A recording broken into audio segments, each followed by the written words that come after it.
Operation सिंदूर के बारे में और भी समझने की कोशिश करेंगे और हमारे साथ मौजूद हैं अबीर चौधरी, रक्षा विशेषज्ञ हैं, ऋषि दीक्षित भी रक्षा विशेषज्ञ हैं। आप दोनों का बहुत बहुत स्वागत है और हमारे सहयोगी मनोज वर्मा भी हमारे साथ जुड़े हुए हैं। लगातार अपडेट दे रहे हैं आपको हम। अबीर चौधरी जी, लगातार घटनाक्रम बदला जा रहा है।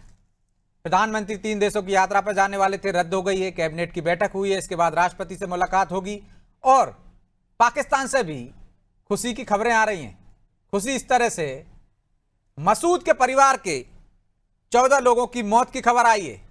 आंकड़ा बढ़ता जा रहा है। कैसे देखते हैं आप इसको? रिएक्शन पाकिस्तान से कुछ न कुछ तो आएगा ही, ये तो अपेक्षित ही है और जो हो रहा है। लेकिन पाकिस्तान की जनता टेररिज्म से काफी ऊब चुकी है और सबसे बड़ी बात है कि वहां पे टेररिज्म के इतने फैक्शंस हैं। अगर आप पाकिस्तान की खुद की हालत देखें पिछले बहुत सारे सालों में, और खास तौर से इसकी इंटेंसिटी पिछले कुछ महीनों में ज्यादा बढ़ती हुई दिखी है।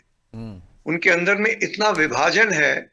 आतंकवादी भी एक तरह से नहीं है, एक दूसरे के खिलाफ आतंकी जंग छेड़ते हैं और इस पूरे प्रक्रिया में जो इसका फल भुगतता है और जो अंजाम भुगतता है वो पाकिस्तान की आम जनता है। इस बात को सेना एक समय से दबाती रही है और इसका फायदा वो उठाती रही है, पर पाकिस्तान की जनता भी इस चीज से त्रस्त हो चुकी, उब चुकी है। ये चाहेंगे भी मतलब तो पाकिस्तानी सेना को अब 2 मोर्चों पर लड़ाई लड़नी होगी, एक तो अपनी जनता और दूसरी भारत से। एग्जैक्टली अपनी जनता के साथ भी उनको लड़ना ही पड़ेगा, क्योंकि जनता डेफिनेटली इस चीज में उनके साथ नहीं है। पूरी जो इसकी परिदृष्टि है पिछले बहुत सालों में बदल चुका है। ये पाकिस्तान के जो आका लोग हैं वो इस बात को रियलाइज नहीं कर पा रहे हैं, इसको ठीक से अनुभव नहीं कर पा रहे हैं और उसके खिलाफ जो इंडिया के अंदर में हम बेशक बहुत सारी चीजों तरह की बातें, बहुत सारी चीजों में हमारा अपना चलता रहता है, वो अलग बात है। लेकिन जब राष्ट्रीय सुरक्षा की बात आती है, राष्ट्रीय मनोबल और मनोशक्ति की बात आती है, उसमें लोग एक मुट्ठी की तरह हमेशा उठ के खड़े होते हैं। ये इस चीज का पिछले कुछ एक घंटों में और पिछले कुछ एक सप्ताह में खास तौर से इसका निदर्शन हमने जनमानस में देखा है और पब्लिक स्पेस में, मीडिया में, सब जगह देखा है। इसमें किसी भी किस्म का कोई अलगाववाद कहीं भी किसी को नजर नहीं आया है, ना आएगा। कल का सर्वदलीय बैठक जो है, जनरली एक वॉर रूम मीटिंग इस किस्म की सिचुएशन है, वॉर का एक सिचुएशन है, उसके लिए सर्वदलीय मीटिंग एक अनिवार्य कदम है और ये होना भी चाहिए, जिसका अनाउंसमेंट हुआ है, ताकि किसी किस्म का फॉलो अप एक्शन जो है। और इससे पहले भी बैठक हो चुकी है, तमाम राजनीतिक दलों ने एक सुर में कहा था कि जवाब देना होगा।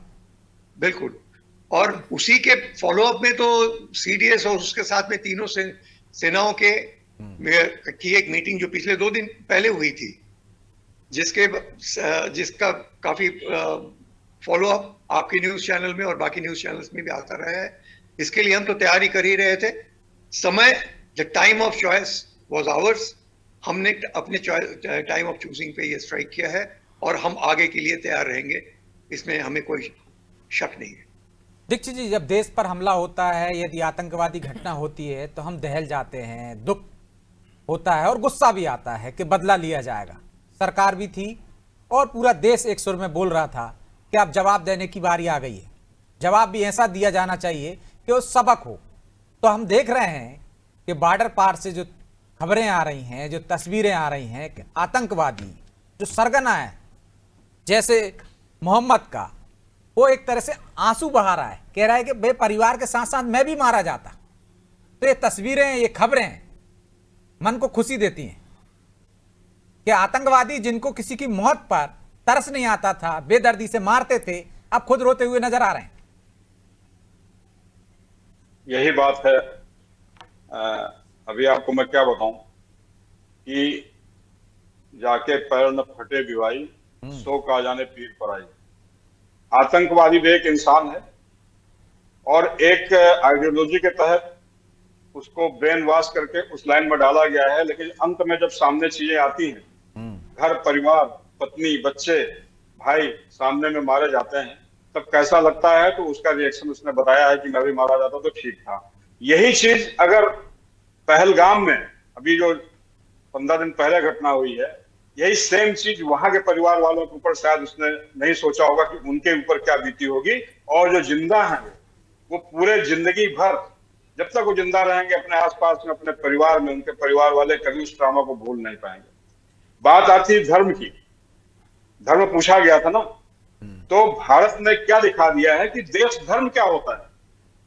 देश धर्म क्या होता है उसकी परिभाषा पूरे विश्व को भारत ने दिखाई है कि यह देश धर्म होता है अपनी प्रजा की रक्षा करना, उनकी देखभाल करना और अपनी सीमाओं की सुरक्षा करना।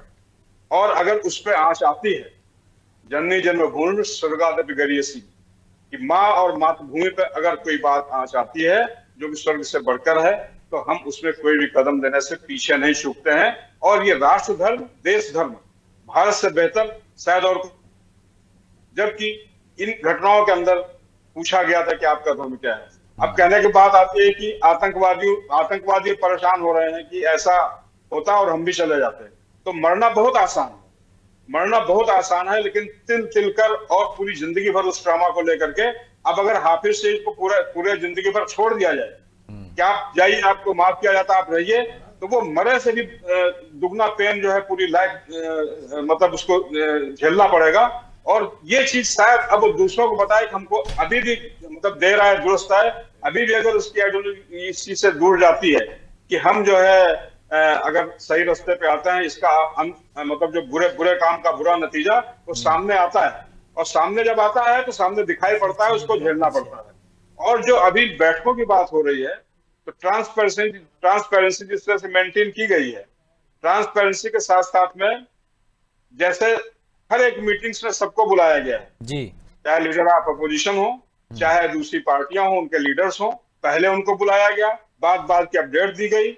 और एक अच्छे जननेता, देश के नेता होने के नाते प्रधानमंत्री ने जब यह घटना हो गई अपने कैबिनेट साथियों को बताया है, अपनी सेना के बहादुरी और उसके जज्बे को जो है सलाम किया है, उसकी बहादुरी को जो है शाबाशी दी है। और अब जो उनका फर्ज है, क्योंकि राष्ट्रपति देश की तीनों सेनाओं का सर्वोच्च सेनापति भी होता है देश का हेड होने के नाते, तो अब उसको एक प्रोटोकॉल के तहत एक रिपोर्ट देने जा रहे हैं। जैसे रिपोर्ट उनको सीडीएस ने या रक्षा मंत्री ने दिया है, अब अगली रिपोर्ट राष्ट्रपति को देने जा रहे हैं, जिसमें सारी चीजें समझाई जाएंगी। और कल रक्षा मंत्री उसी के तहत कि पहले के लिए जो एक जनमानस तैयार किया गया, बताया गया, अब जो हमला हुआ है उसके बाद की क्या रणनीति होगी और क्या उसके रिपरकशंस होंगे, कल सर्वदलीय बैठक में इस पर भी चर्चा होगी। तो कहने का मतलब है कि जहां पे आप बिल्कुल तरीके से चलते हैं और हर चीज को बिल्कुल कॉन्फिडेंस के साथ करते हैं, किसी के साथ कोई भेदभाव नहीं, ये जो हमला हुआ है किसी दुर्भावना से नहीं हुआ है, ये हमला हुआ है अपनी आत्मरक्षा में हुआ है, अपने देश के नागरिकों की सुरक्षा को ध्यान में रख के हुआ है। और पहले उन लोगों के साथ ऐसा किया गया जिसको कि पाकिस्तान द्वारा प्रायोजित किया गया था, और वहां के जनरल साहब ने, और खासकर आतंकवादियों को एक संदेश देना था कि हम खामोश नहीं रहेंगे, जिस जगह भी छुपेंगे, जिस भी बिल में आप छुपेंगे, वहां से आपको निकाल कर या उसी बिल में दफना दिया जाएगा। चलिए, जिस तरह प्रधानमंत्री प्रशंसा कर रहे हैं, सेना के शौर्य की तारीफ हो रही है चारों, वैसी एक खबर रायपुर से आ रही है। विधानसभा अध्यक्ष डॉक्टर रमन सिंह का बयान आया है सामने। ऑपरेशन सिंदूर पर बोले विधानसभा अध्यक्ष, भारत ने 9 आतंकी ठिकानों को ध्वस्त किया है। यह भारतीय सेना, पीएम मोदी का सीधा संदेश है। यह नया भारत अब सहने को तैयार नहीं है, कह रहे हैं डॉक्टर रमन सिंह। चलिए, क्या कुछ कह रहे हैं वो भी सुनवा देते हैं आपको। सिंदूर एयर स्ट्राइक करके दे दिया। भारत ने पाकिस्तान के अंदर घुसकर 9 आतंकी ठिकाने पर को ध्वस्त किया। और अभी अभी जो बीबीसी से जो समाचार मिला आ रहा है और अभी अभी टीवी के माध्यम से मालूम हो रहा है कि मसूद अहमद के परिवार के 10 लोग, वो स्वीकार बीबीसी भी कर रहा है, मसूद अहमद भी कर रहा है कि उनके परिवार से कि 10 लोग मारे गए। अब उन्हें समझ में आएगा कि आतंकवादी घटना से परिवार के लोगों के मन में कितनी पीड़ा होती है। अब वो पूरे जीवन बिलखता रहेगा या उसी मौत में मरेगा। तो मुझे तो रमन सिंह बता रहे हैं कि आतंकवादियों को भी समझना होगा कि किसी के परिवार जिनकी आप जान लेते हैं, तो जब आपके परिवार की जान जाती है तो कैसा महसूस होता है? वही महसूस यहाँ कराते हुए दिख रहे हैं या महसूस हुआ है आतंकवादियों को। तो मनोज जी, जिस तरह से हमने देखा है आतंकवादी किसी की मौत पर जश्न मनाते थे, वीडियो जारी करते थे, इस तरह से कृत्य करते थे कि दहल जाए एक पूरा समाज, लेकिन जब वही आतंकवादी उसके परिवार निशाना बनता है तो किस तरह से बिलखता है ये देखना है। और ये देखने के बाद क्या वो आतंकवादी भी अब डरेंगे कि भारत पर दोबारा इस तरह की हरकत करने के बारे में सोचेंगे भी नहीं? ये एक अच्छा संदेश है। बिल्कुल निश्चित तौर पर इसकी गूंज बहुत देर तक और बहुत दूर तक सुनाई देगी ब्रजेश जी, क्योंकि देखिए अभी तक हमने देखा था कि उरी और पुलवामा के बाद जब हमने सर्जिकल स्ट्राइक की, एयर स्ट्राइक की बालाकोट में, सबूत मांगे गए वो अपनी जगह था, लेकिन हमने जो हमला किया था वो ट्रेनिंग कैंप पर, लॉन्चिंग पैड पर था। पहली बार ऐसा हुआ है कि अब आप देखिए कि मस्जिद का नाम है सुभान अल्लाह, और ये सेना ने काम भी बहुत सुभान अल्लाह किया। बहावलपुर में जो लश्कर का हेडक्वार्टर था जैसे मोहम्मद का, जहाँ स्ट्राइक किए, जहाँ पे मसूद अजहर के 14 परिजन मारे गए, जिसमें उसका भाई है, पत्नी, बच्चे हैं, कुछ और रिश्तेदार हैं, कुछ आतंकवादी मारे गए हैं। तो पहली बार हमने हेडक्वार्टर पर निशाना बनाया कि जो आतंक की जो जड़ है, कि जहाँ पर आतंकियों को आप पालते पोसते ट्रेनिंग देते थे, फिर लॉन्चिंग पैड में लाते थे। अभी तक हमने लॉन्चिंग पैड पर स्ट्राइक की थी। इसी तरह हमने देखा जो मुनीर के है वो लश्कर तैयबा का ट्रेनिंग कैंप है, साल 2000 से 84 एकड़ में बना हुआ है। 600 से ज़्यादा आतंकवादियों को एक बार वहाँ ट्रेनिंग दी जा सकती है, उसको हमने नेस्तनाबूद कर दिया। यानी जो आतंक के गढ़ माने जाते थे वहाँ पर हमला किया है। तीसरी बात ये कह सकते हैं कि जहाँ से आतंकवादियों को ट्रेनिंग दी जाती थी, सरगना वहाँ छिपे रहते थे, दूसरों को बताते थे किस तरह से 72 उरे मिलेंगी आपको, किस तरह से आपको शहादत देनी होगी, जो कहा जाता था। जब खुद की बारी आई, जब खुद के परिजन मरे, तो जिनको वो सिखाते थे उनको भी एक संदेश चला गया।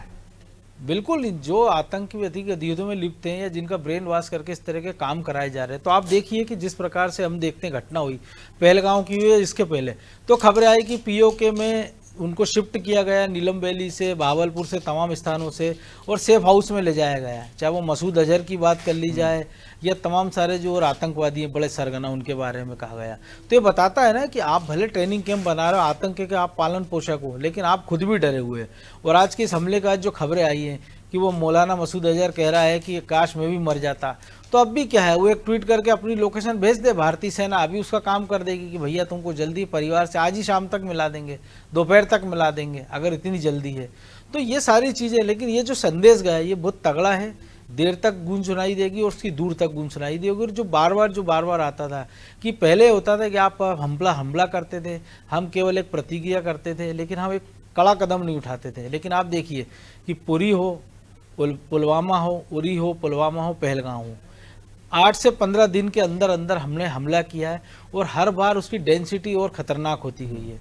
हमने चाहे वो उरी की बात करें, चाहे बालाकोट में हमने किया, और आज की और पहले जो कार्रवाई की है उसी का तो नतीजा है। बिल्कुल। और अब देखिए, पिछले 15 दिन पिछली बार पाकिस्तान ने कहा था बालाकोट के बाद की कुछ कौवे मरे, पेड़ गिरे हैं, आज उसी पाकिस्तान से वो तस्वीरें निकल कर आ रही, उसी पाकिस्तान की मीडिया से वो खबरें निकल कर आ रही, उसी पाकिस्तान के लोग मीम्स बना रहे हैं, ट्वीट करके खबरें बता रहे हैं कि देखिए यहाँ तबाही मची है, ये एम्बुलेंस जा रही है, ये आतंकवादी घायल हुए हैं, ये जो आतंक के गढ़ थे सुभान अल्लाह मस्जिद हो, मुनीर के हो, या जो 9 स्थान पर ढहाया गया है, भारत ने एयर स्ट्राइक की, मिसाइल स्ट्राइक उसको कह सकते हैं, वो किए।